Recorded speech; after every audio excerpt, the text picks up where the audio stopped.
disasters we've inherited from a totally inept group of people, to abolish all discriminatory diversity, equity, and inclusion nonsense. And Jamie and everybody, I hope you're going to open your banks to conservatives, because what you're doing is wrong.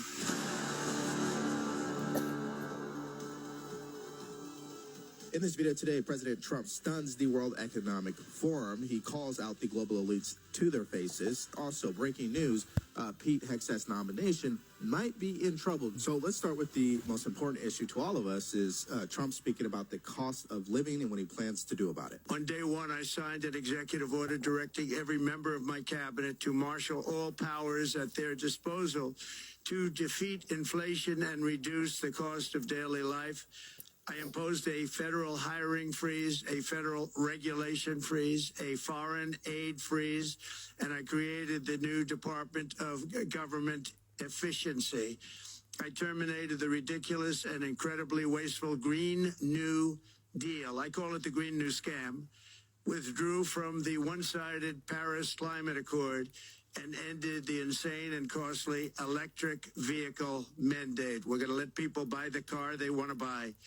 I declared a national energy emergency, and it's so important, national energy emergency to unlock the liquid gold under our feet and pave the way for rapid approvals of new energy infrastructure. The United States has the largest amount of oil and gas of any country on earth, and we're going to use it. Not only will this reduce the cost of virtually all goods and services, it'll make the United States a manufacturing superpower and the world capital of artificial intelligence and crypto. Now, the WEF stands for World Economic Forum. This is an annual meeting where global leaders come together and they speak about, obviously, challenges, not just business, economically, even this whole climate change thing. They also speak about that as well. So obviously Trump coming in and speaking the way that he is a shock because they never got this from Biden. Biden is slow as a snail. He definitely didn't have the energy. And so they're dealing with this whole new wave of doing things differently with America. And on one hand, they have to appreciate it. Even though they probably disagree with Trump on 99% of the things that he says, they have to at least appreciate how he shows up and how he's so energetic and his enthusiasm about America. Now, he calls these people out to their face repeatedly. Let me show you an example of that, where he calls out the Bank of America for not servicing conservatives. And by the way, speaking of you, and you've done a fantastic job, but I hope you start opening your bank to conservatives, because many conservatives complain that the banks are not allowing them to do business within the bank, and that included a place called Bank of America. They don't take conservative business. And I don't know if the regulators mandated that because of Biden or what, but you and Jamie and everybody, I hope you're going to open your banks to conservatives, because what you're doing is wrong. In addition, I'm pleased to report that America is also a free nation once again. On day one, I signed an executive order to stop all government censorship. No longer will our government label the speech of our own citizens as misinformation or disinformation, which are the favorite words of censors and those who wish to stop the free exchange of ideas and, frankly, progress. We have saved free speech in America, and we've saved it strongly. With another historic executive order this week, I also ended the weaponization of law enforcement against the American people and, frankly, against politicians, and restored the fair, equal, and impartial rule of law. Now, as soon as he made that statement, they had no response. They actually just moved to the next question. But this actually motivated me to really look into this, because this hasn't been on the radar recently. And I found that the Attorney General of Virginia and 14 other states demanded Bank of America to provide a written report about its account policies and practices because of this. Quote, Bank of America's blatant discrimination against account holders whose political and religious ideologies don't align with its own is appalling and un-American. As Attorney General, I will protect the constitutional liberties of all Virginians, said the Attorney General of Virginia. He also went on to say that Bank of America should clean up its act or prepare to reckon with potential litigation. And according to the letter, Bank of America has consistently discriminated against groups for political and religious reasons. The nation's second largest bank has denied services to gun manufacturers, fossil fuel producers, and contractors for ICE. It also canceled the accounts of Christian ministry groups, saying one such group that trains pastors is, quote, operating a business type we have chosen not to service. And it also goes on to say this: outrageously, the nation's second largest bank also voluntarily cooperated with the FBI and U.S. Treasury to profile conservative and religious Americans as potential domestic terrorists. So clearly, as it pertains to this issue, and it takes some balls for Trump to go there. He's not even physically there. Obviously, he's doing this virtually. To actually go there and call them out to their face in front of everyone. I think that says a lot. All right, so let's not forget, if you are getting value from this video, do us a favor, like, share, and subscribe to our channel. If you want to support us further, go to the link in the description below. You can shop our merch store, or you can buy us a cup of coffee. Now, we're going to circle back to what Trump had to say at the World Economic Forum. Here he is talking about tax cuts. I got it down to 21%. And now we're going to bring it down from 21 to 15% if, there's a big if you make your product in the U.S. So we're going to have the lowest, just about the lowest rate. It'll be, the 21 is on the low side worldwide. The 15 is about as low as it gets. And by far the lowest of a large country, a large, rich, powerful country, by far, not even a contest. So we're going to bring it down to 15% if you make your product in the USA. So that's going to create a tremendous buzz. We're also probably going back to the 1 year deduction where we deduct, we did that originally, and that was amazing what the impact that had, the 1 year deduction, which built up over a period of time, and then it expires. But we're going to go back to that when we do the renewal of the Trump tax plan. We have to get Democrats to approve it. But, if the Democrats didn't approve it, I don't know how they can survive with about a 45% tax increase, because that's what it would be. Now, everything that he's saying right there is actually good for the working class, because when you lower tax rates for companies, that frees up what? Extra profits. So they're more likely to reinvest or more likely to expand. When you raise the taxes, now they got to be very strategic with hiring and all these other things in business. Now, Democrats won't see it that way. They're going to say, well, you're giving tax cuts to the billionaires. That's half true. He's giving tax cuts to billionaires all the way down to someone who's only making $50,000 a year. But they're never going to tell the full story. Now, since we're talking about the tax cuts, if you are an individual that is dealing with some type of tax debt, or you want to get the most from your return when it comes to taxes, the sponsor of today's video, Titan Equity Solutions, it might be the best option for you, because we're talking about a premier tax relief firm. They've negotiated millions of dollars in tax relief. Their services definitely include penalty forgiveness, hardship programs, or just simply filing your taxes. So even if you are behind, or if you're not, but you want to maximize your return and make sure you're compliant with taxes, because we know the IRS is insane, schedule a complimentary consultation call with my friends at Titan Equity Solutions by going to TitanEquityCorp.com/Devori, or just hitting the link in the description below. Now, his entire speech, one has to realize this is him putting not just the world on notice, but he knows people in America are watching. So he's going through everything and letting people know where he stands and what his administration is going to be all about. And one of the key things that is really triggering people on the left is about getting rid of these DEI policies that we know actually turned into discrimination policies, right? Here he is bringing that up. My administration has taken action to abolish all discriminatory diversity, equity, and inclusion nonsense. And these are policies that were absolute nonsense throughout the government and the private sector. With the recent yet somewhat unexpected great Supreme Court decision just made, America will once again become a merit-based country. You have to hear that word, merit-based country. And I've made it official, an official policy of the United States, that there are only two genders, male and female. And we will have no men participating in women's sports, and transgender operations, which became the rage, will occur very rarely. So merit-based country. Now, what liberals hear is that people who are LGBTQ, people of color, black people specifically, are now going to be targeted and they're going to lose their jobs. And this is going to be going back to civil rights time, right? That's what they are insinuating. I'm going to show you guys a couple of clips as an example of this. Here is Alfonso David on CNN. And this guy's a race hustler, just like all of them, claiming how much damage these type of executive orders from Trump will do. Watch. What do you think are going to be the consequences for the American people as a result of all of this? There are significant consequences to the executive order that's been issued. First, I think we have to remember that thousands of people that work in the federal government who are now going to be displaced. These are folks who are well trained to address issues within their agencies and within larger society, really thinking about how do we diversify the workforce. We have to be mindful that the narrative that we're seeing coming out of the Trump administration effectively says that every black and brown person is a DEI hire, which means unqualified, right? And that is a very dangerous message to send.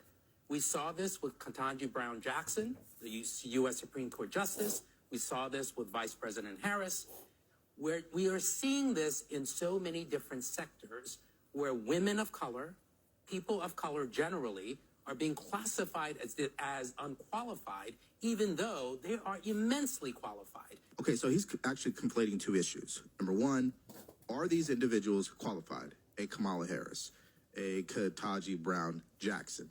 Now, on paper, they are qualified. There's no question about that.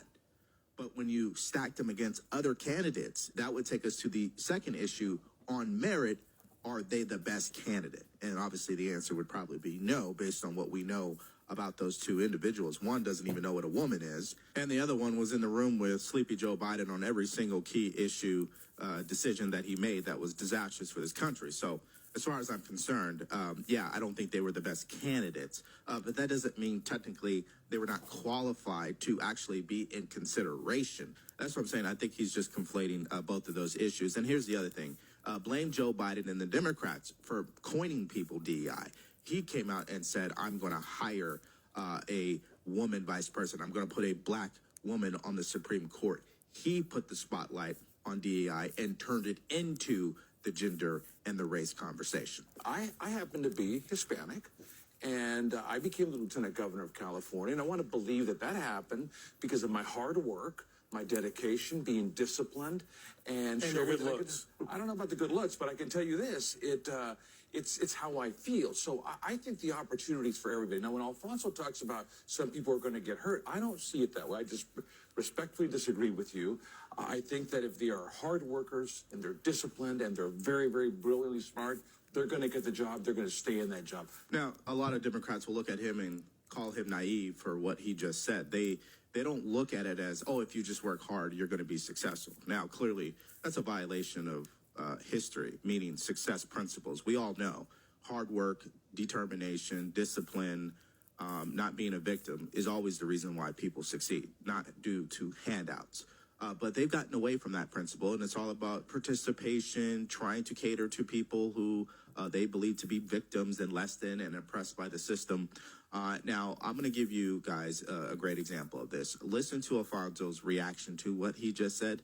This is how toxic their mindset is around this issue. This conversation actually highlights what I think is so dangerous, right? What you're suggesting is that merit and minority applicants are mutually exclusive. That's what you're suggesting.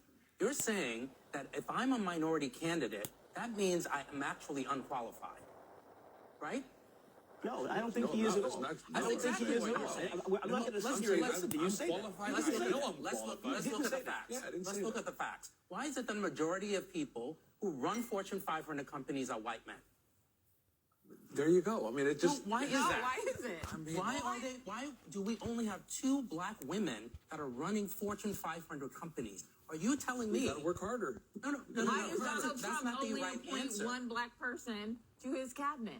You can't tell me that we have So to you're, work you're harder. saying that black, brown people, women are not working hard enough, and that's why they're not in. Absolutely not. I'm saying You that... just said just we're said they just were like gonna harder. work. I'm an Why American. is it I'm that proud we of my only have heritage. 2 black women that are running Fortune 500 companies? Answer that question for me. Well, I can absolutely answer that question, but it might sting a little bit for a lot of people out there, especially the black community. It's black culture is why you don't see a lot of black people in Fortune 500 companies. Why do I say that? Well, Asian community, Indian community, a successful metric for them, doctor, lawyer, engineer, architect. In the black community, successful metric is what? NBA, NFL, rap, and hip hop. Just think about that for a second. Secondly, toxic DEI policies also has a lot to do with this. When you start to discriminate against other ethnic groups like white people or even Asian people at Harvard, by the way, in the name of DEI practices, you end up doing more damage than what you intended. It actually has the opposite effect. And that's why I believe the federal government will never be the solution as it pertains to this particular issue. It's going to have to come from the community. And if there's one place we can always look to see merit-based being successful, just look at the military. Now let's listen to Trump call these people out once again over these disastrous policies. Check this out. My administration is acting with unprecedented speed to fix the disasters we've inherited from a totally inept group of people and to solve every single crisis facing our country. This begins with confronting the economic chaos caused by the failed policies of the last administration. Over the past 4 years, our government racked up $8 trillion in wasteful deficit spending and inflicted nation-wrecking energy restrictions, crippling regulations, and hidden taxes like never before. And that's why him establishing the Department of Government Efficiency is so key here. Also establishing the External Revenue Service, which is responsible for collecting tariffs.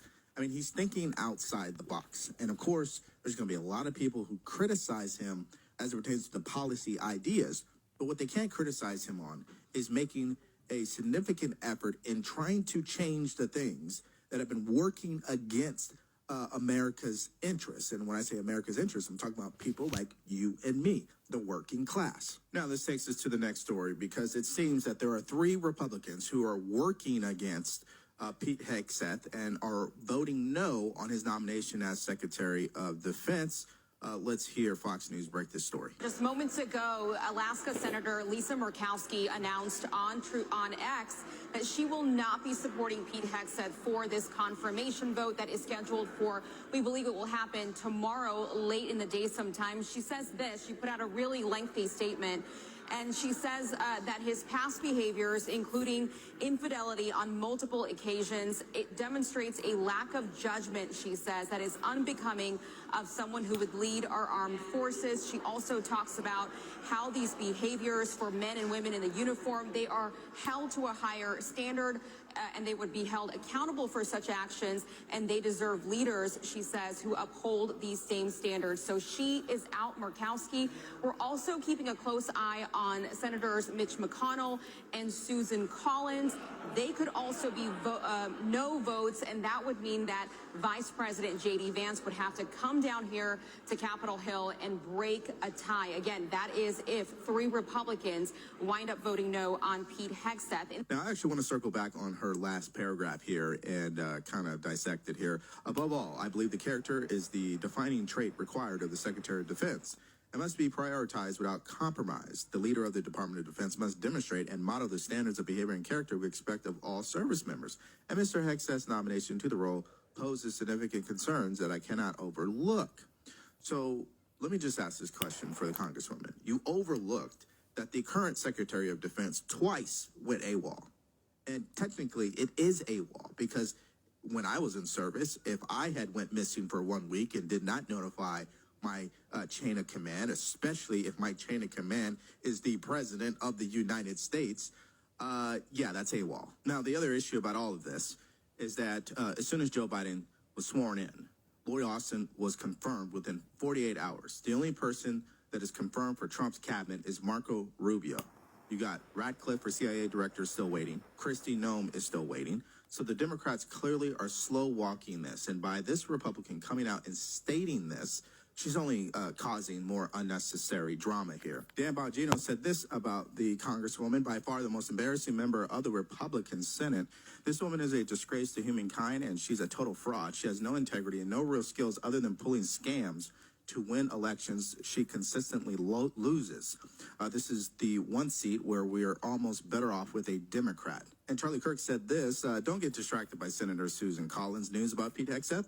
She's been factored into his confirmation math for weeks. He will be confirmed and become the next Secretary of Defense. Stay the course. So, of course, this is becoming a distraction on the Republican side.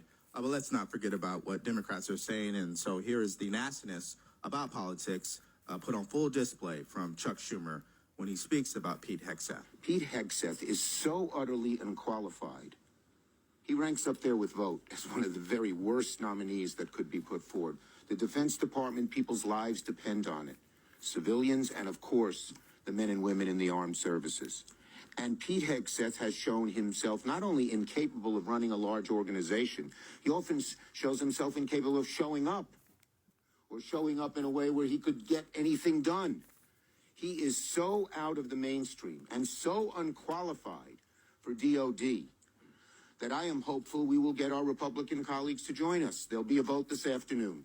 In other words, what he is saying is that Pete Hegseth is not the establishment nomination that he would like to see, because he knows Pete is a disruptor. He actually does show up. And remember, this is the Democratic playbook. They accuse people of the things that they do themselves. It was Lloyd Austin who went AWOL twice. It was Lloyd Austin where we lost 13 service members when we withdrew from Afghanistan. That never happened under Pete Hegseth. So these accusations are really just a projection, and you would just think they would have learned from the election, but apparently not. And this is just the nastiness of politics, and of course, when you're talking about the media, but I find this to be interesting, what I'm about to show you here. So Axios put this up on X. New, Pete Hegseth's former sister-in-law said that his ex-wife feared for her safety. The defense secretary nominee denies the claims, but they also don't include the fact that the ex-wife also denied the claims on the record. And of course, this got the old community notes here.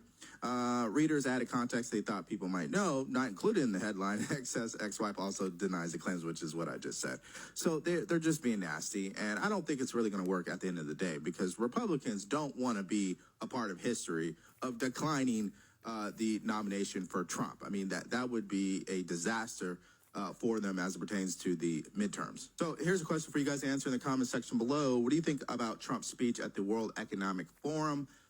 Don't you enjoy the contrast between Joe Biden and Donald Trump? I mean, I know there's a lot of people that don't like Trump and probably don't agree with anything that he says and believes everything that comes out of his mouth is a lie. However, I bet they appreciate the fact that they could talk to him, that he is available, he's filled with energy, and his administration is moving at a speed they haven't seen in quite some time.